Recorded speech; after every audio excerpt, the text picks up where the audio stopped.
বিদ্যুৎ ট্রান্সফরমারের পাশে ধানের জমি থেকে উদ্ধার বিদ্যুৎ দপ্তরের এক ঠিকাকর্মীর নিথর দেহ। ঘটনায় বিদ্যুৎস্পৃষ্ট হয়ে মৃত্যুর অনুমান পরিবারবর্গ সহ স্থানীয়দের। ঘটনাকে ঘিরে জোর চাঞ্চল্য মালদার রতুয়া ১ নম্বর ব্লকের চাঁদমুনি ও ২ নম্বর গ্রাম পঞ্চায়েতের খোঁজ খামার মাঠ এলাকায়। জানা গেছে মৃতের নাম পিন্টু আলম, বয়স ৪০ বছর, বাড়ি রতুয়া ২ নম্বর ব্লকের ছোট সম্বলপুর গ্রামে। তিনি পেশায় ছিলেন বিদ্যুৎ দপ্তরের ঠিকাকর্মী। তিনি শামসি বিদ্যুৎ দপ্তরের ঠিকাদার সংস্থার অধীনে কাজ করতেন।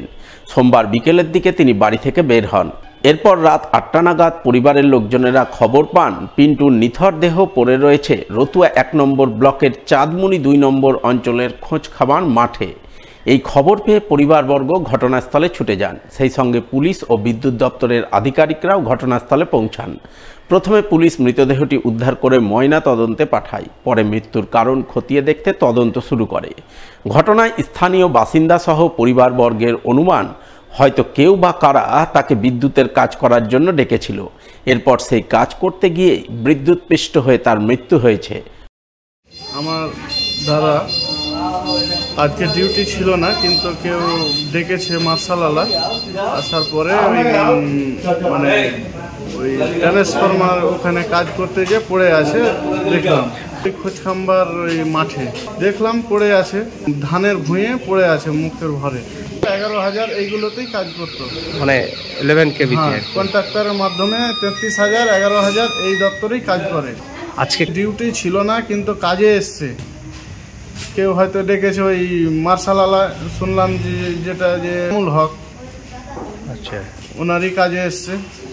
এসে প্রায় ধরো যে 5টার দিকে বেরিয়েছে কি এখন 6টার দিকে, অতটা আমি বলতে পারবো না।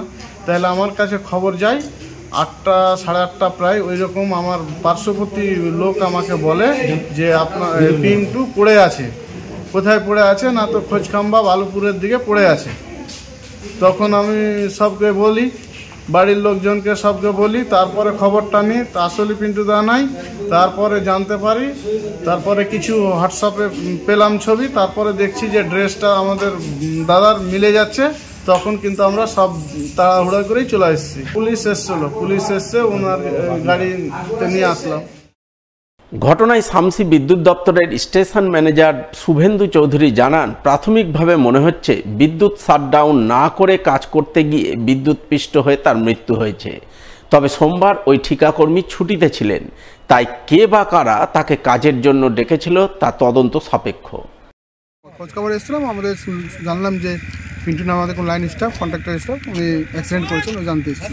এটা মোস্ট লাইন শাটডাউন না নিয়ে ওঠার জন্য অ্যাক্সিডেন্টটা হয়েছে। ডকেটের খবর এখন আমি নিতে পারিনি, ওনার অফিসে গিয়ে দেখবো কোনো ডকেট ফোর ছিল কিনা। কারণ তাছাড়াও ওনার আজকে কোনো ডিউটি ছিল না। ওই ডকেট থাকলেও যারা অন ডিউটি স্টাফ থাকে তারাই আসে। আচ্ছা, তো যেহেতু ওনার আজকে অফ ডিউটি ছিল, উনি এখানে কেন এসছেন বা কীভাবে এসছেন এটা বলতে পারবো না। উনি সাপ্লাই না, উনি শিবনগর 33 উনি সবচেয়ে কাজ করতেন। আচ্ছা, সবচেয়ে কাজ করতেন, এসটিতে কাজ করতেন। ছাগলের জন্য মাঠে ঘাস কাটতে গিয়ে ছিনতাইবাজদের খপ্পরে পড়লেন শত্রুদ্ধ এক বৃদ্ধা। দুটি কান থেকে সোনার কানের দুল ছিঁড়ে চম্পট দিল ছিনতাইবাজ এক যুবক। সোমবার বিকালের দিকে ঘটনাটি ঘটেছে মালদার পুকুরিয়া থানার গোলা শিবগঞ্জ এলাকায়। জানা গেছে বৃদ্ধার নাম বুধ সরকার। ওই বৃদ্ধার অভিযোগ, সোমবার বিকালের দিকে তিনি বাড়ি থেকে কিছুটা দূরে ছাগলের জন্য ঘাস কাটতে গিয়েছিলেন। নির্জন মাঠে ঘাস কাটার সময় হঠাৎ করে অজ্ঞাত পরিচয় এক যুবক এসে তার দুই কান থেকে সোনার কানের দুল ছিঁড়ে নিয়ে চম্পট দেয়। পরে পরিবারের লোকজনেরা তাকে রক্তাক্ত অবস্থায় উদ্ধার করে চিকিৎসার জন্য আড়াইডাঙ্গা হাসপাতালে নিয়ে যান। তবে সোমবার এই ঘটনা ঘটলেও মঙ্গলবার খবর লেখা পর্যন্ত বৃদ্ধার পরিবারের পক্ষ থেকে পুলিশে কোনো লিখিত অভিযোগ দায়ের করা হয়নি। এই খবর জানতে পেরে এদিন বৃদ্ধার বাড়ি গিয়ে তাকে গোটা ঘটনা জানিয়ে পুকুরিয়া থানায় লিখিত অভিযোগ দায়ের করার পরামর্শ দেন রতুয়া 2 নম্বর পঞ্চায়েত সমিতির প্রাক্তন সভাপতি সুব্রত কর্মকার। কি হয়েছে, কোথায় গিয়েছিল কালকে? ওই মাদের এদিকে একটু ছিল, ওইখানে ঘাস তুলছিলাম। তারপরে ওই ছেলেরা খুব বড় নাই, অল্প বয়সের আছে, আর ধরে এরকম করে ছিঁড়ে দিল। কখন? বেলা 3টার দিকে। 3টার দিকে। কজন ছিল? একজন। আর পালিয়ে গেল। ও কি বাইকে এসেছিল না এমনি?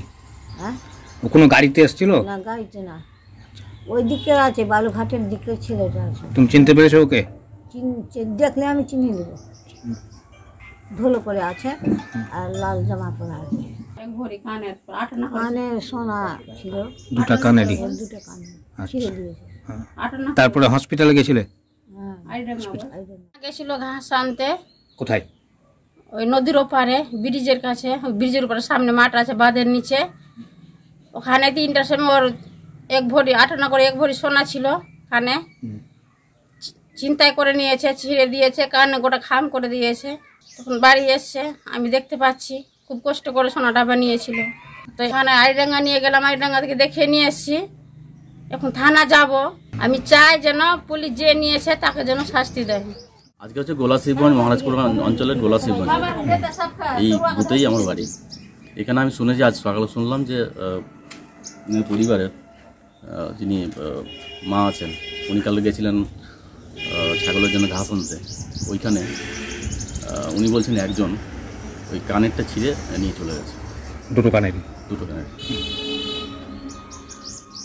পরিবারের তরফ থেকে থানায় কোনো অভিযোগ তো এখন অবধি করেনি, কিন্তু আমি অভিযোগটা করতে বললাম। রাতের অন্ধকারে নয়, সাত সকালে প্রকাশ্য দিবালোকে গৃহস্থ বাড়িতে চুরি, বাড়িতে ঢুকে সোনাদানা নগদ টাকা কড়ি হাতিয়ে চম্পট, কেউ বা কারা।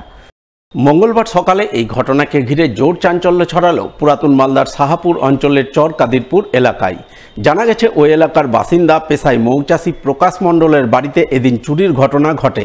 মালদা নালাগোলা রাজ্য সড়কের একেবারে পাশেই রয়েছে তার বাড়ি। ঘটনার সময় তার স্ত্রী একাই বাড়িতে ছিলেন। এরপর কিছু সময়ের জন্য তিনি পাশে মুদির দোকানে যান।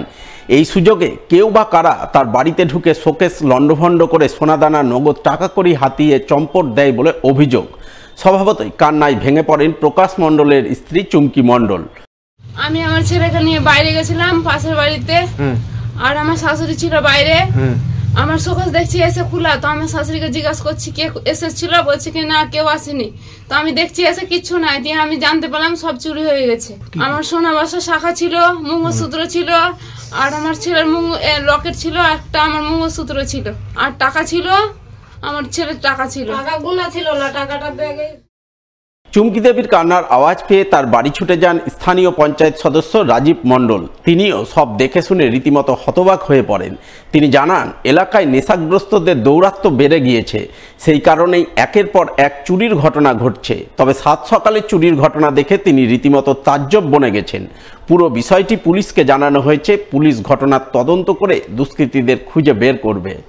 আমি সকালে 9টার দিকে খবর পাই যে আমার বাড়ির পাশেই দেখছি একটা বাড়িতে পুরো যা ছিল ওর ঘর থেকে, শোকেস থেকে সোনা দানা টাকা পয়সা সব কে কোন দুষ্কৃতী এসে নিয়ে গেল।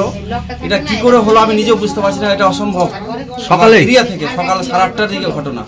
আমার মনে হয় পাড়ার প্রতিবেশী আছে, জানারা নিয়েছে। আচ্ছা, আমরা খুব শীঘ্রই এর তদন্ত করছি। আমরা থানাতে ভিলেজ পুলিশকে জানিয়েছি। অতি সত্ত্বেও আমার RT1-এ যে এই রুটে যে ডিউটি আছে তাকেও আমি বলেছি, সেও কিন্তু আসবে আমাদের এই চুরির ঘটনাতে, তারা তদন্ত করতে আসবে। নেশা দ্বারা উপভোগ আছে, মদের এখানে ঠেক বেশি আছে। মদ খেয়ে এসে ধরেন কে এখন কোন মুভমেন্টে এসে ঘরে এসে ছিনতাই করে নি। যারা ধরেন ওই পাতা খাচ্ছে, পয়সা নাই, ঘর থেকে ঢুকে যা কিছু পাই সেটা নিজে বিক্রি করে তারা নেশাগ্রস্ত হচ্ছে। আমি চাইছি যে এই বাড়ির যে যিনি ক্ষতি হয়েছে সরকারি সংস্থা থেকে কিছুকে সাহায্য করুক।